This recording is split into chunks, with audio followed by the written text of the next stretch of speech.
এই বন্ধুরা, আজ আমি হাজির হয়েছি একটি আমেরিকান মুভি মুন নাইট নিয়ে। এটি মার্ভেল সিনেমাটিক ইউনিভার্সের 6 নাম্বার মুভি।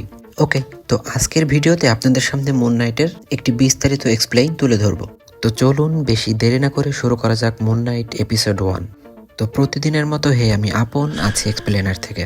সিনেমাটির শুরুতেই আমরা একটি মিস্টেরিয়াস সিন দেখতে পাই, যেখানে দেখানো হয় কোনো একজন ব্যক্তি একটি কাঁচের গ্লাসে পানি খেয়ে সেই গ্লাস ভেঙে ওই ভাঙা কাঁচের টুকরো নিজের জুতোর ভেতরে নিয়ে চলতে শুরু করে। যদিও আমরা কিছুক্ষণ পরেই জানতে পারি যে এই ব্যক্তি এই সিনেমার মূল ভিলেন আর্থার হ্যারো। কিন্তু প্রশ্ন একটা থেকেই যায় যে এইভাবে জুতোর ভেতর কাঁচের টুকরো ভরে সেটা পরে হাঁটার কারণ কি? যদিও এই এপিসোডে এর নির্দিষ্ট কোনো কারণ ব্যাখ্যা করা হয়নি, কিন্তু তারপরও এর মূল কারণ কি সেটা এই ভিডিওর লাস্টে আমি জানিয়ে দিব। তো এরপর এখান থেকে সিন শিফট হয়। এরপর আমরা দেখতে পাই এই সিরিজের প্রধান চরিত্র স্টিভেন গ্র্যান্ডের সাথে, এবং আমরা দেখতে পাই সে ঘুম থেকে ওঠার পরই তার সমস্ত কিছু চেক করতে শুরু করে। আসলে সে ডিআইডি মানে ডিসোসিয়েটিভ আইডেন্টিটি ডিসঅর্ডার নামে একটি রোগে আক্রান্ত। এটি এমন একটি রোগ যে একটা মানুষের মধ্যে 2 বা ততোধিক মানুষের ব্যক্তিত্ব বিদ্যমান থাকে। মানে হলো মানুষ একটি, কিন্তু তার স্বভাব বিভিন্ন রকম। এই জিনিসটা সে নিজেও বুঝতে পারবে না। যাই হোক, এর কারণে স্টিভেন যে সেই রোগে আক্রান্ত সেটা সে নিজেই জানে না। কিন্তু মাঝে মাঝে সে লক্ষ্য করে যে সে রাতে যেই জায়গায় ঘুমিয়েছিল সকালে উঠে সে সেই জায়গা আর থাকে না। সে নিজেকে খুঁজে পায় অন্য একটি জায়গায়। আর এই কারণে সে ঘুমানোর আগে বিশেষ কিছু কার্যকলাপ সম্পূর্ণ করে, যাতে পরের দিন সে বুঝতে পারে যে ঘুমের ঘরে সে কোথাও গিয়েছিল কিনা। যেমন প্রথমত দরজা লক করে তাতে টেপ লাগিয়ে দেয়, বিছানার চারিপাশে বালি ছড়িয়ে রাখে যাতে ঘুমের ঘরে সে বিছানা থেকে নামলে তার পায়ের ছাপ সেই বালিতে থাকে। আর সর্বশেষ সে তার নিজের পায়ে বেল্ট বেঁধে ঘুমাতে যায়, যাতে ঘুমের ঘরে সে কখনো বিছানা থেকে না নামতে পারে। এই মুহূর্তে আমরা দেখতে পাই সে ঘুম থেকে উঠে এইগুলাই চেক করছিল। এরপর দেখা যায় সে তার মায়ের সাথে কথা বলতে বলতে তার রুমে থাকা একটি গোল্ড ফিশকে খেতে দেয়, এবং এরপরে সে বেরিয়ে পড়ে তার অফিসের উদ্দেশ্যে। যাই হোক, এরপর আমরা দেখতে পাই স্টিভেন লন্ডনের একটি অনেক বড় মিউজিয়ামে কাজ করে, যেখানে উপস্থিত হওয়ার পরেই সে একটি বাচ্চা মেয়েকে প্রাচীন মিশরীয় কিছু ইতিহাস সম্পর্কে বলতে শুরু করে। মানে তারা কিভাবে মমি করত। যেমন মমি করার সময় মানুষের শরীরের ভিতর থেকে সমস্ত কিছু বের করে নিত, শুধুমাত্র মানুষের হৃদয়টা ভেতরে রেখে দিত। কারণ মিশরীয়রা বিশ্বাস করত যে মৃত্যুর পর আন্ডারওয়ার্ল্ড বা ডুয়াতে তাদের বিচার করার জন্য তাদের হৃদয়টা প্রয়োজন। আর যেই বিচারের পরই ঠিক করা হতো যে তারা মৃত্যুর পর সুখে থাকবে নাকি দুঃখে। যাই হোক, এরপর ওই বাচ্চা ভিজিটরকে এই সমস্ত কিছু জানানোর পর তার বস ডোন সেখানে উপস্থিত হয়ে স্টিভেনের উপর চিৎকার করে তাকে জানায়, এই সব করে তুমি কখনোই একজন ট্যুর গাইড হতে পারবে না। যেটা তোমার কাজ তুমি সেটাই করো। আর এটা শুনে আমরা বুঝতে পারি যে এই মিউজিয়ামে স্টিভেন একটি গিফট শপে কাজ করে। এরপর দেখা যায় একজন মহিলা স্টিভেনের কাছে এসে সে জানায়, কাল আমাদের ডেটিং এর কথা মনে আছে তো? এই কথা শুনে স্টিভেন পুরোপুরি অবাক হয়ে যায়। কিছুতেই মনে করতে পারছে না যে সেই মহিলা কোন ডেটিং এর কথা বলছে। তবুও স্টিভেন তাকে জানিয়ে দেয় যে হ্যাঁ ঠিক আছে, কাল তার সাথে সে দেখা করবে। এরপর অফিস ছুটি হওয়ার টাইমে দেখা যায় তার বস তাকে আবারও বকাঝকা করছে তার দেরি হওয়ার কারণে। স্টিভেন তার বসকে কোনোভাবে শান্ত করে তাকে জানায় এই মিউজিয়ামে যে নতুন পোস্টারটি লাগানো হয়েছে তাতে কিছু ভুল আছে।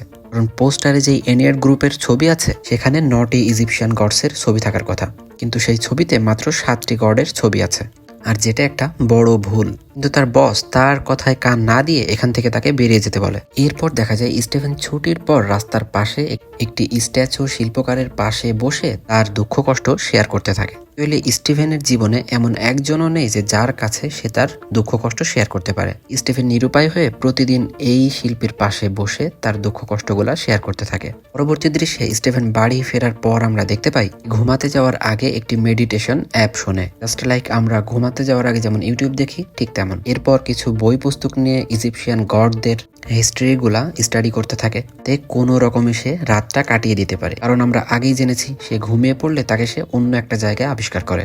এত কিছুর পরও সে ঘুমিয়ে পড়ে, আর সে ঘুম ভেঙে হঠাৎ দেখে সে আহত অবস্থায় একটি ফাঁকা জায়গা পড়ে আছে। সে সেটা দেখে পুরোপুরি হতবাক হয়ে যায়, কারণ এখানে সে এই অবস্থায় কিভাবে এলো। আর ঠিক এই টাইমে সে তার পেছন থেকে একটি কণ্ঠস্বর শুনতে পায়, আর যে তাকে বলছে তোমার শরীর মার্কের কাছে সমর্পণ করো। ইভেন তো এসব শুনে কিছুই বুঝতে পারে না। এই মুহূর্তে তার কি করা উচিত সেটা ভাবতে ভাবতে সে তার পকেট থেকে একটি গোল্ডেন ডিম্বাকৃতির একটি বস্তু আবিষ্কার করে। কিন্তু ঠিক এই সময়েই কিছু বন্দুকধারী লোক তাকে তাড়া করতে শুরু করে। ফলে স্টিভেন সেখান থেকে পালিয়ে কোনো রকম একটি গ্রামের ভেতরে এসে আশ্রয় নেয়, আর সেখানেই লোকজনের ভেতরে মিশে গিয়ে ওই সমস্ত বন্দুকধারীদের চোখ এড়ানোর চেষ্টা করে। আর এরপরই আমরা দেখতে পাই সেখানে যে সভাটি চলছিল সেই সভার মেইন কেন্দ্রবিন্দু আর্থার হ্যারো, কে আমরা প্রথমেই দেখেছি যে এই সিনেমার মূল ভিলেন। ওকে, তো সে সেইখানে উপস্থিত হয়ে সকলকে জানায় যে পৃথিবীকে যতটা সম্ভব স্বর্গের মতো করে তোলার চেষ্টাই লক্ষ্য তাদের, আর এই কাজে যারা যোগ দিতে চায় তারা যেন নিজেদের আত্মা পরীক্ষা করানোর জন্য এগিয়ে আসে। আচ্ছা, এইখানে বলে দিই, এই আর্থার হ্যারো ইজিপশিয়ান গড দেবী আমিটের শিষ্য, যেই দেবী কোনো মানুষকে কোনো খারাপ কাজ করার আগেই তাকে শাস্তি দেয়। মানে আজ থেকে 5 বছর পর আপনি একটা খারাপ কাজ করবেন, সেটা দেবী অ্যামিট আগে থেকে সেটা জানতে পেরেই আপনাকে শাস্তি দিয়ে দিবে। মানে হলো কোনো খারাপ কাজ করার আগে আপনি মারা যাবেন, তাতে পৃথিবীতে কোনো খারাপ কাজ আর না হয়। সেই কাজে এখন তার শিষ্য আর্থার করছে। এরপর আমরা দেখতে পাই সেই গ্রাম থেকে একটি লোক তাদের শিষ্য হওয়ার উদ্দেশ্যে তার কাছে গেলে সে তার কাছে থাকা কুমিরের মাথাওয়ালা একটি লাঠি তার হাতে রেখে তার আত্মার বিচার করতে শুরু করে। আর বিচারের সময় আমরা দেখতে পাই সেই আর্থার হ্যারোর হাতে থাকা একটি দাড়িপাল্লার ট্যাটু এদিক ওদিক ওঠানামা করতে শুরু করে, আর ওই দাড়িপাল্লার বিচারে সেই ব্যক্তি একজন ভালো মানুষ হিসেবে চিহ্নিত হয়। তো পরবর্তীতে একটি মহিলা ওই একইভাবে তার আত্মা পরীক্ষা করতে গেলে তার আত্মা অযোগ্য বলে গণ্য হয়, ফলে নিমেষেই দেবী অ্যামিটের ক্ষমতায় ওই মহিলা সেখানেই মারা যায়। তো মারা যাওয়ার আগে ওই মহিলা তার কাছে জানতে চাই, আমি তো এখনো পর্যন্ত কোনো খারাপ কাজই করিনি, বলে এই পরীক্ষায় আমাকে অযোগ্য কেন বলা হলো? তখন আর্থার তাকে জানায়, এখনো পর্যন্ত তুমি কোনো খারাপ কাজ না করলেও ভবিষ্যতে হয়তো তুমি কোনো খারাপ কাজ করবে, আর সেই কারণেই দেবী তোমাকে শাস্তি দিচ্ছে। স্টিভেন এই ভিড়ের মধ্যে দাঁড়িয়েই এই সব দৃশ্য লক্ষ্য করছিল, আর এরই মধ্যে কিছু বন্দুকধারী আর্থারের কাছে গিয়ে স্টিভেনের সম্পর্কে জানালে স্টিভেন তখনই তার সমস্ত শিষ্যদের সেখানে বসে পড়ার নির্দেশ দেয়, যেটা স্টিভেন বুঝতে না পারায় আর্থার সহজেই তাকে চিহ্নিত করে ফেলে। এরপরই আর্থার স্টিভেনকে একটি ভাড়াটে গুন্ডা বলে আখ্যা দিয়ে তার কাছে থাকা সেই সোনালী স্কারাপটি ফিরিয়ে দিতে বলে, কিন্তু স্টিভেন তাকে পরিষ্কার জানিয়ে দেয় সে কোনো ভাড়াটে গুন্ডা না, সে পুরোপুরি একজন সাধারণ মানুষ এবং সে লন্ডনের একটি মিউজিয়ামে চাকরি করে, আর তার কাছে থাকা ওই গোল্ডেন স্কারাপটি সে ফিরিয়ে দিতে চায়। কিন্তু এইখানেই ঘটে যায় এক অদ্ভুত ঘটনা। স্টিভেন লক্ষ্য করে তার শরীর ওই স্কারাপটি ফিরিয়ে দিতে অবাধ্য হয়, মানে সে ফিরিয়ে দিতে চাইলেও তার শরীর সেটাই সম্মতি দেয় না, ফলে ওই গুন্ডাগুলি তাকে ধরে তার কাছ থেকে সেটা কেড়ে নেওয়ার চেষ্টা করে। এই টাইমে স্টিভেন কয়েক সেকেন্ডের জন্য তার জ্ঞান হারায়, আর জ্ঞান ফিরে পাওয়ার পরই সে লক্ষ্য করে তার হাত রক্তে ভর্তি হয়ে আছে, আর যারা তার কাছ থেকে সেই স্কারাপটি কেড়ে নিতে চাইছিল তারা তার পাশেই রক্তাক্ত অবস্থায় পড়ে আছে। আর স্টিভেন এইগুলা দেখে কিছুই বুঝতে পারে না, সে ভেবেই পায় না যে এদেরকে কারা মারলো। তো এইখানে তো বেশি টাইম নষ্ট করলে সে ধরা পড়ে যাবে, এই ভেবেই সে একটি গাড়ি নিয়ে পালানোর চেষ্টা করে, কিন্তু সেখানে আর্থারের লোকজন তার পিছু নিতে চেষ্টা করে। রাস্তায় কার ড্রাইভ করার সময় স্টিভেন বারবার কয়েক সেকেন্ডের জন্য তার জ্ঞান হারায়, আর এই প্রত্যেকবার জ্ঞান হারানোর সাথে সাথে সে তার প্রত্যেকটা বিপদ থেকে রক্ষা পেতে থাকে। এরপর আমরা দেখতে পাই স্টিভেন চমকে গিয়ে তার বিছানা থেকে জেগে ওঠে, আর তারপর সে তার সবকিছু চেক করে বুঝতে পারে সে তার পায়ে যে বেল্ট বেঁধেছিল সেটাও ঠিক আছে, বিছানার চারিদিকে যেভাবে বালি ছিটানো ছিল ঠিক সেভাবেই আছে, এমনকি দরজার লক টেপ সবকিছুই অক্ষত অবস্থায় আছে, মানে এই সবকিছু সে তার স্বপ্নে দেখেছে। কিন্তু হঠাৎ তখনই তার চোখ যায় তার সেই গোল্ড ফিশের দিকে, এবং তখনই সে অবাক হয়ে যায়, কারণ আগের দিন সে দেখেছিল ওই মাছের একটি ডানা নেই, কিন্তু আজ হঠাৎই সেই মাছের ডানা গজিয়েছে। ফলে সঙ্গে সঙ্গে ওই গোল্ডফিশটি সে ল্যাবে নিয়ে গিয়ে জানতে চায় যে একই দিনে একটি গোল্ডফিশের ডানা কিভাবে গজাতে পারে। এবার এই নিয়ে ওই ডক্টরের সাথে কথা চলাকালীন সেইখানে থাকা একটি ঘড়ির ভেতর স্টিভেন দেখতে পায় তখন ঠিক 5টা বাজে, মানে সে বিকেল বেলা ঘুম থেকে উঠেছে, এবং সেখানে সে আর কথা না বাড়িয়ে সে সঙ্গে সঙ্গে বাড়ি ফিরে আসে, কারণ আজই তার সেই মেয়ের সাথে দেখা করতে যাওয়ার দিন। এবার সে যে গুজে স্টিভেন নির্দিষ্ট একটি রেস্টুরেন্টে উপস্থিত হয়ে ওয়েট করতে শুরু করে সেই মেয়ের জন্য, কিন্তু অনেকক্ষণ কেটে যাওয়ার পরও সেই মেয়ে আসছে না দেখে স্টিভেন নিজেই তাকে কল করে। সে অনেকক্ষণ ধরে তার জন্য রেস্টুরেন্টে ওয়েট করছে, কিন্তু সে কোথায়? সেই মেয়েটি তখন রেগে মেগে তাকে জানায় সে 2 দিন আগেই তার জন্য রেস্টুরেন্টে গিয়েছিল, কিন্তু সে আসেনি, কারণ তাদের দেখা করার কথা ছিল শুক্রবার আর আজ রবিবার। এটা শুনে স্টিভেন পুরোপুরি হতবাক হয়ে যায়। এর মানে সে তখন বুঝতে পারে সে প্রায় 2 দিন ধরে ঘুমাচ্ছিল। যাই হোক, এরপর স্টিভেন তার বাড়ি ফিরে আসে এবং বাড়ি ফিরে তার মেঝেতে সে একটি স্ক্র্যাচ দেখতে পায় এবং একই সঙ্গে দেয়ালে একটি আলগা প্যানেল দেখতে পায়। তার মধ্য থেকে সে একটি সেলফোন এবং একটি চাবি খুঁজে পায়। এরপর ওই ফোন চেক করে স্টিভেন দেখতে পায় ওই ফোনে লায়লা নামে একজনের 50টিরও বেশি মিস কল। ঠিক ওই টাইমে লায়লার আবারও কল আসে, ফলে স্টিভেন সেটা রিসিভ করে। কৌতূহলবশত ফোন রিসিভ করার পর অপর প্রান্তে থাকা সেই মহিলাটি স্টিফেনকে বলে, তুমি এখনো বেঁচে আছো? আমি কয়েক মাস ধরে তোমাকে টেক্সট করছি, ফোন করছি, তুমি একটা বারও তার রেসপন্স করার প্রয়োজন মনে করলে না? এটা শুনে স্টিফেন তাকে বোঝানোর চেষ্টা করে, দেখুন ম্যাডাম, আপনি হয়তো অন্য কারোর সাথে আমাকে গুলিয়ে ফেলছেন। আমি সবে মাত্র আমার ফ্ল্যাট থেকে এই ফোনটি পেয়েছি। এই সব কথার মাঝেই মেয়েটি স্টিভেনকে মার্ক নামে ডেকে ওঠে। আর এই নামটি শুনেই সে অনেক অবাক হয়ে যায়, কারণ তার যেই স্বপ্ন সে প্রতিদিন দেখে সেই স্বপ্নের ভেতর এই নাম সে অনেকবার শুনেছে। কিন্তু মেয়েটিকে আরও কিছু জিজ্ঞাসা করার আগেই ফোনটি কেটে যায়। এরপর স্টিভেন ওই মেয়েকে আবার কল ব্যাক করতে যাবে, এমন সময় একটি অদৃশ্য ভারী কণ্ঠস্বর তাকে ডেকে ওঠে এবং তাকে বলে, কোনো কিছু জানার চেষ্টা করো না, এইখানেই থামো, না হলে তুমি নিজেই সমস্যায় পড়বে। এবার এই আওয়াজ কোথা থেকে আসছে এটা উদ্ধার করতে গিয়ে স্টিভেন তার বাথরুমে পৌঁছায়। আর সেইখানেই স্টিভেন লক্ষ্য করে বাথরুমের আয়নার মধ্যে তারই প্রতিফলক তার সাথে কথা বলছে।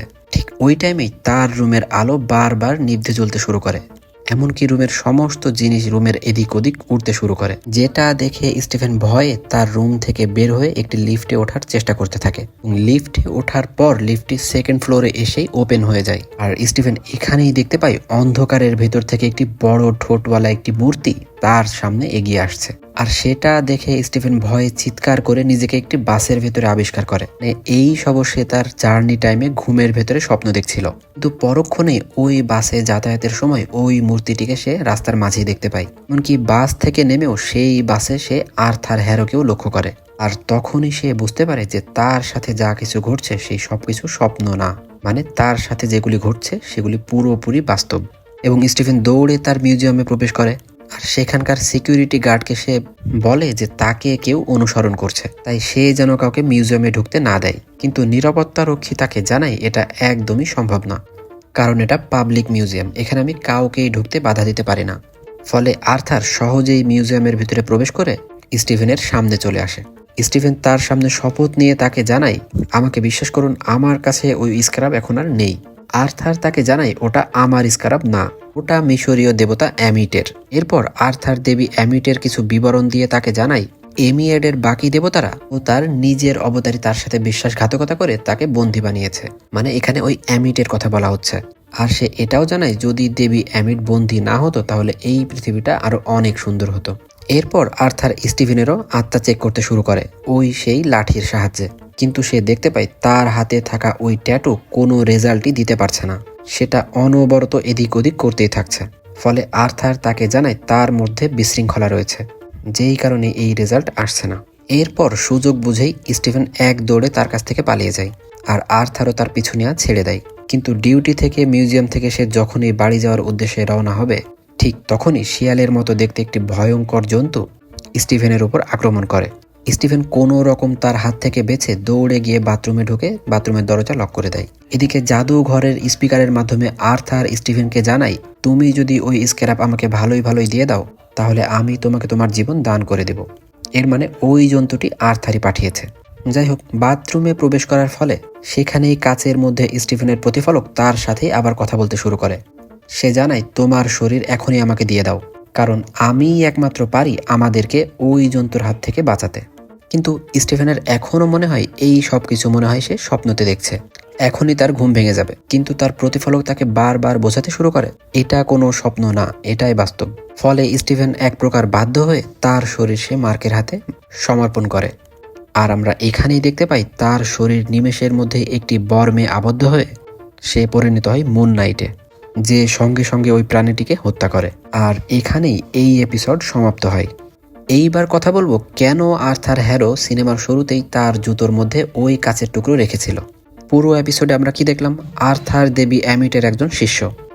আর এইরকম অনেক ধর্ম সম্প্রদায় আছে যারা তাদের দেবতাদের প্রতি ভক্তি প্রদর্শন হিসেবে অনুসারীদেরকে বলে নিজেদের ক্ষতি নিজেরাই করতে। আর ঠিক এই কারণে আর্থার তার জুতোর ভেতর কাচের টুকরো নিয়ে নিজেকে কষ্ট দিতে থাকে। এর মানে আর্থার তার নিজের ক্ষতি দেবী অ্যামিটের ভক্তি প্রদর্শনের জন্যই করত। ওকে, এই এপিসোড এখানেই শেষ করব। যদি কোনো কিছু বুঝতে অসুবিধা হয় আমাকে কমেন্ট করে জানাবেন, আমি নেক্সট এপিসোডে সেটা ক্লিয়ার করে দেওয়ার চেষ্টা করব। হ্যাঁ, মুন নাইটের এটাই ছিল প্রথম এপিসোড, এর কিন্তু আরও অনেকগুলো এপিসোড আছে যেগুলো এর থেকে আরও ইন্টারেস্টিং। যদি সেগুলো আপনারা দেখতে চান তাহলে অবশ্যই কমেন্ট বক্সে কমেন্ট করে জানাবেন। ওকে, তো আজকে এ পর্যন্তই। দেখা হবে পরের কোনো একটি ইন্টারেস্টিং ভিডিওতে। সে পর্যন্ত সবাই এক্সপ্লেনার আপনের সাথেই থাকবেন। ধন্যবাদ।